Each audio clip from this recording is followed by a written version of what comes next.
Hey, Brian, we're gonna have to call it for today because I am sick, and you can kind of hear it in how weak I sound right now. But to kind of give you a primer for this week, what we were going to be working on is using the diatonic arpeggios that we talked about last week, triads, right? Now, how do we find these?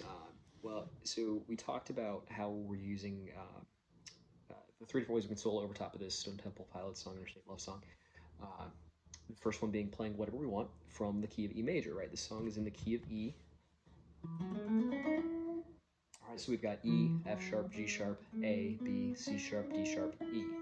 Um, so you can play literally any of those notes, right? Well, the issue comes in when we play over top of that final chord, right? So the song goes from C sharp minor, E major, A major, G sharp major, instead of G sharp minor, okay?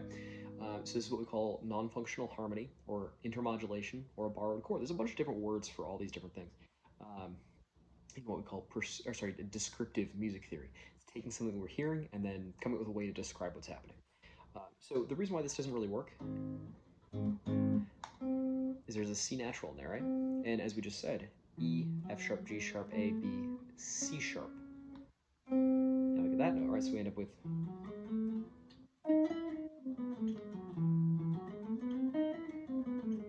which is also a really cool sound. I like that. It's part of one of my favorite modes called Mixolydian Flat 13. Well, this one has a natural 7 to it. So, the three different ways we can play it. Yeah, like I said, we can play any note from that scale that we want. Uh, then we can also just move down to the E major pentatonic.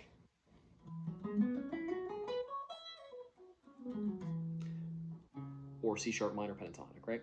Well, that's going to work just fine. So we've taken 7 notes, or taken off 2, and now we only have 5 notes. We have, instead of 1, 2, 3, 4, 5, 6, 7, we have 1, 2, 3, 5, and 6.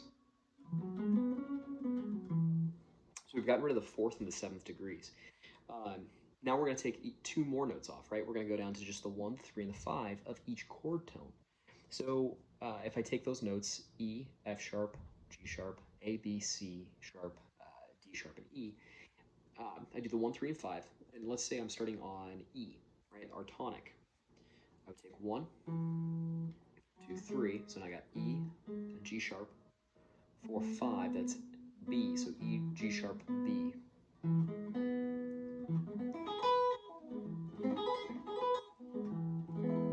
As you play through it fast enough, it almost sounds like you're playing a chord, which is pretty cool.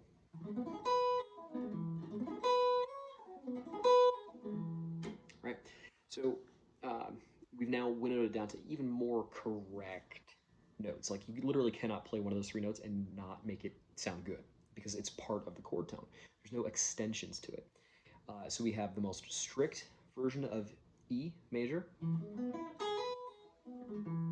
we got our 1, 3, 5, 1, 3, 5, which is going to be on this document. We've got our 1, 2, 3, 5, 6.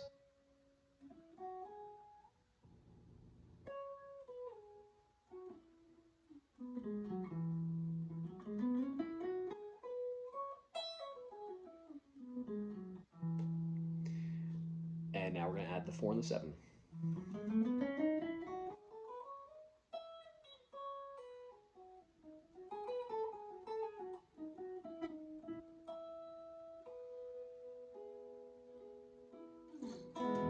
Right? So there are 3 different ways we can play that over each chord. Now, when we get to that G sharp major, all we got to do is just think about where we're at now. Right? We can we still want to maintain some of the sound of the sorry, my cat's eating a plant. Sort of the sound of the scale, especially that Phrygian dominant that we move into. But we want to give ourselves some more specific options here. So as we're playing over top of those 4 chords, we can play the following.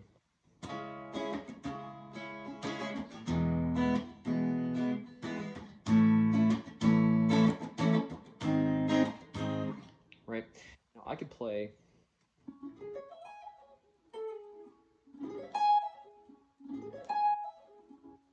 the C sharp minor triad. That's going to be the 2nd column right here. Now these are all written down in A, just because that means your fourth finger is going to be starting at the 12th fret, which makes it a little bit easier to think about. But all we'll do is just move this lower tone forward and back until it starts on whatever note we want to have as our tonic.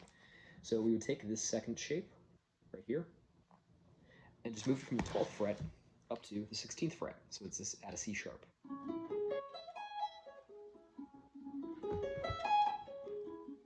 Sorry, my cat's getting in the way.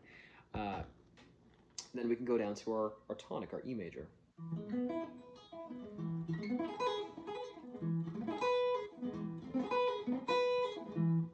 That's going to be our first column, right there. Okay. And then we can move that up to our A. So I'm just taking my fourth finger and moving from the 7th fret up to the 12th fret, so that's at an A.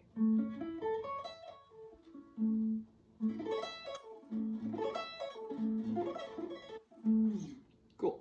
I'm doing it really fluttery, but I think the more fluttery you make it, the more you can really hear the chord, because we're hearing all these specific colors together that kind of blend into one particular color. Okay. The easiest way to get around this, once you get to the G sharp major, instead of having to go through all of memorizing the E Phrygian dominant, which I still think we should do, there's a lot of really cool colors in there, is to just take that A major arpeggio and just move it down to G sharp major. Right, now, the two other notes that are in there are G sharp and our B. Sorry, G sharp and D sharp are going to still be in the key of E. We're just moving that C sharp down to a C. Right? That's compared to playing through the E major pentatonic and just riding on a C natural as we're playing over top of it, so that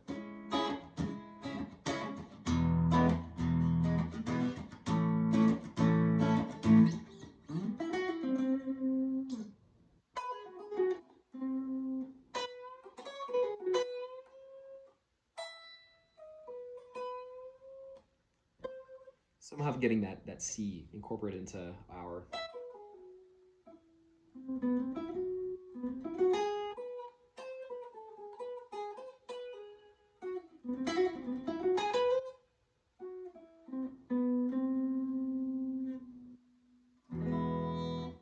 you can hear how it all kind of resolves together.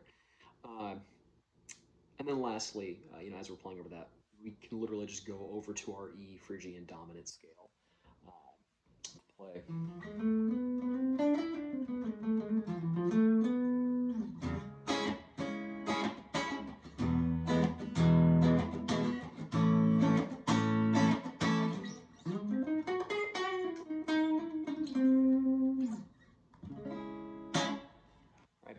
With that C at the very end, we get a really interesting chromatic movement because we are just taking that C and moving it up one semitone, one note.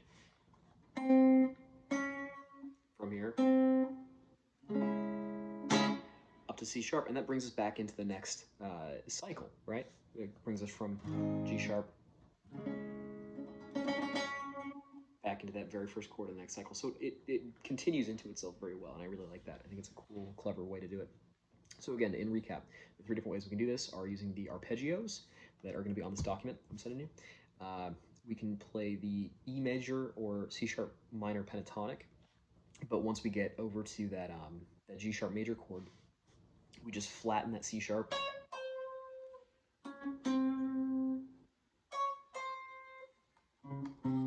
Wherever we're playing it, we just move it down by a semitone, and that gives us that G sharp Phrygian dominant sound for that particular chord. If you have any questions, feel free to reach out to me, and we'll talk. See you next week.